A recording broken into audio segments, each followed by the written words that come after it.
గ్లోబరీనా సంస్థ తన బినామీ అంటూ సీఎం రేవంత్ రెడ్డి చేస్తున్న ఆరోపణలపై బీఆర్ఎస్ వర్కింగ్ ప్రెసిడెంట్ కేటీఆర్ తీవ్ర స్థాయిలో మండిపడ్డారు. ఆ ఆరోపణలు పూర్తిగా నిరాధారమని స్పష్టం చేస్తూ ఇప్పటికే పరువు నష్టం నోటీసులు పంపించినట్లు తెలిపారు.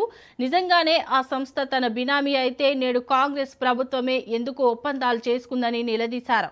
సీఎం రేవంత్ రెడ్డి పగలు కాంగ్రెస్, రాత్రి బీజేపీతో అంటగడుతూ రాజకీయాలు చేస్తున్నారని విమర్శించారు.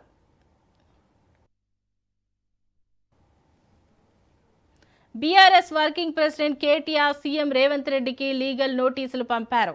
గ్లోబరీనా టెక్నాలజీస్ సంస్థతో తనకు సంబంధాలు ఉన్నాయి అంటూ చేసిన ఆరోపణలపై 48 గంటల్లోగా బహిరంగ క్షమాపణ చెప్పాలని డిమాండ్ చేశారు.